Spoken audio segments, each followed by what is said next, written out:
Here it is, Mun Cheuam or cassava candy. Slow-cooked cassava bathed in golden syrup. Look at that shine. Each piece has been glistened like it's been lacquered in caramel. Soft but holding its shape, almost like a candy you can bite into.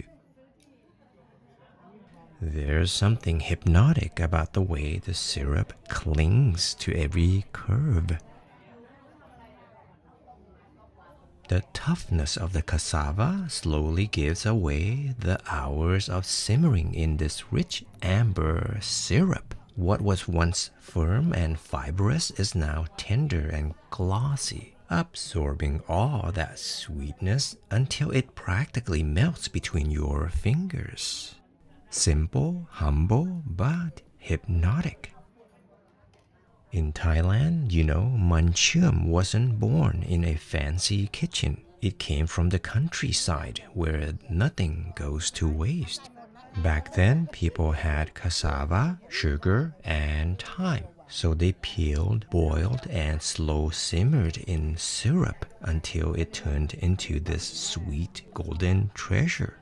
And just when you think it couldn't get any better, here comes the final touch, rich, creamy coconut milk. It cools the sweetness, adds a silky finish, and turns each bite into something magical. This is where comfort meets tradition, Thai style. Backtracking a little bit, it's what Grandma made when guests came over. Cheap ingredients, yes, but the love and patience, priceless. And that's how this humble cassava candy earned its spot in the Thai dessert table. Sweet, sticky, and unforgettable. I'll be having a cup or two of these, but let me continue praising how these looks. Oh my gosh, they're just beautiful. Something about it just pulls you in. It's comfort, it's culture, it's calling your name. Here's something people don't know about Mun Cheuam. The cassava actually starts out tough and even toxic if not prepared it right. That's why it's soaked, rinsed, and then slowly simmered until all the bitterness is gone, leaving only that soft, chewy heart. And you see that golden syrup? It's not just sugar, it's usually palm sugar or cane sugar, boiled down until thick and glossy with a whisper of smokiness. And add a little salt in the coconut milk and you've got sweet and savory in one bite. It's simple, but it takes real care to make it right.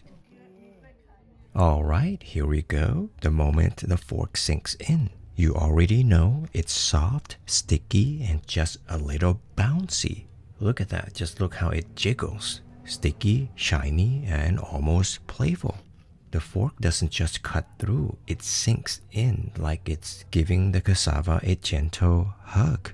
You can feel that bounce, that soft resistance.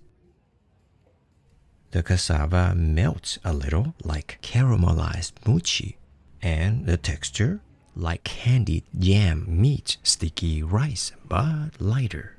The outside is glazed and glossy, but inside, it's tender, fibrous, and rich.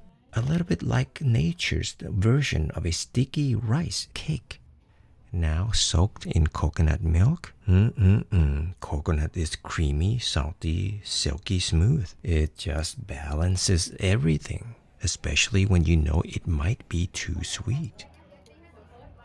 Anyway, this is just a magical treat. Simple, humble, but full of soul. It's the kind of dessert that doesn't shout, but lingers on your tongue and in your memory.